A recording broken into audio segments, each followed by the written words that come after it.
A pretty college co-ed, found dead by a lake, her body riddled with bullets. Her murder sends shockwaves through the community, but this gruesome discovery is just the beginning. I'm your host, Carlos Greer, and this is New York Post Reports Off the Record.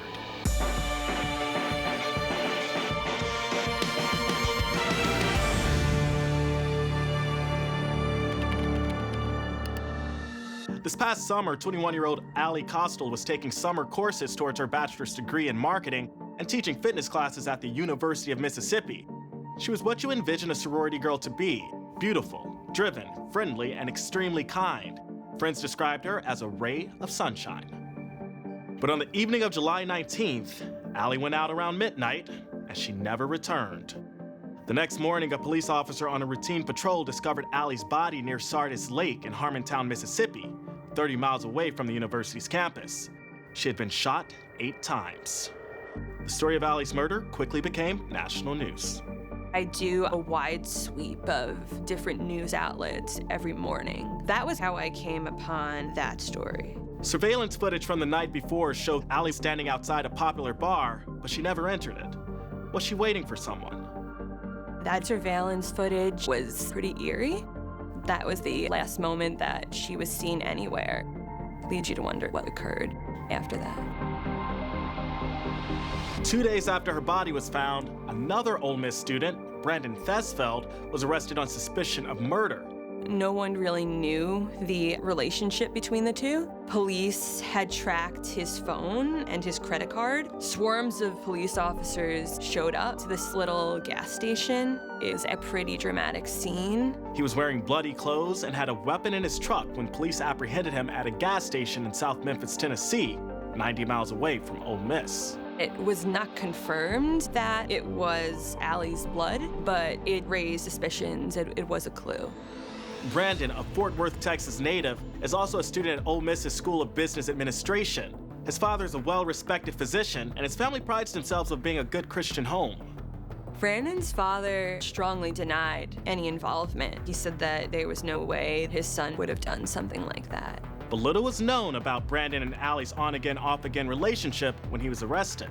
Out of the blue, I received an email from someone who has some mutual friends with Allie and Brandon on Facebook. He sent me some pictures of Allie and Brandon, and they had their arm around each other. There had to be some level of closeness between the two of them. A friend said she would often comfort Allie during tumultuous times with Brandon, possibly indicating he was emotionally abusive. Others have described Brandon as misogynistic, saying he wasn't nice to women and that he had a reputation as a bad boy. A friend of Allie's claimed that Allie said she was pregnant with Brandon's child and that Brandon didn't want the baby. This case is still ongoing, but I have Dr. Louis Schlesinger, a professor at John Jay College of Criminal Justice, here with me to see if he can help break this case down. Now, Dr. Schlesinger, there's a lot that we still don't know about this case. Why do you think they're holding details so close to the vest? Well, I think they're holding it close to the vest as they're trying to make sure that the trial isn't messed up by pre-trial publicity. And you want to make sure when a juror comes to a trial that they have basically a blank slate. So Brandon's attorney called for a psych evaluation. What's the motivation behind that? Well, it's remotely possible that someone might temporarily find the defendant unfit to stand trial. And that basically is a very different standard than a state of mind at the time of the crime. Whether you're competent to stand trial essentially means can you understand what's going on in the courtroom and can you assist your attorney in your own defense? Is it possible that he could be found incompetent? It's remotely possible, but if he is found incompetent, he'll be restored to competency and then they'll proceed to the trial itself. Doc, I mean, if he is found competent, what could possibly be his defense? The only possibilities of a state of mind defense are insanity or diminished capacity, which seems very unlikely here because Brandon had no history of any type of major mental disorder that I'm aware of. Passion provocation is certainly a possibility. Well, passion provocation, let's talk about that for a second because, you've been on ID for a long time and ID viewers, they're very savvy when it comes to terminology, but this is my first time hearing passion provocation. Sure. I would assume that it's passion provoked to kill the victim, but what does that mean exactly? Okay, well, passion provocation is a legal term. And the prototype of passion provocation essentially is a guy comes home, finds his wife in bed with somebody else, and he kills the both of them. And he basically reacted out of instinct, without deliberation, premeditation, and that sort of thing. The question is, does this case fall within those parameters? Probably not, but you have to understand from a defense attorney's perspective, what else does he have to go on? All the defense attorney has to do is convince one juror. You have a hung jury. Now, does that acquit the defendant? Does he go home? No, but he's in a much better position to plea bargain this down to something other than premeditated murder.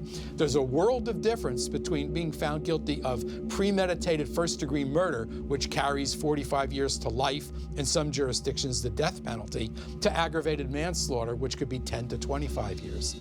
Evidence against Brandon Thesfield is pretty damning, but we've seen in cases before the charges leveled against a suspect have to be just right. In other words, overcharging the defendant can lead to unexpected results. Now, in this case, Brandon is accused of shooting Allie 8 times. Do you think the prosecutors will try to prove that this was premeditated? Well, the prosecutor is going to certainly try to prove that it was premeditated. 8 times is an important aspect of this case because that's overkill. You don't need 8 times to kill somebody. 1 or 2 times will do it. Overkill usually indicates a tremendous amount of anger bordering on rage. And so that's an important aspect of this case. It can go one way for the prosecutor, that he was planning this out, he hated her, and he wanted to kill her, make sure she was dead. The defense attorney, on the other hand, could say he lost control of himself. He was so provoked by what she said to him that he just didn't know what he was doing. So you have to be very careful with this. You don't know how a jury's going to interpret this.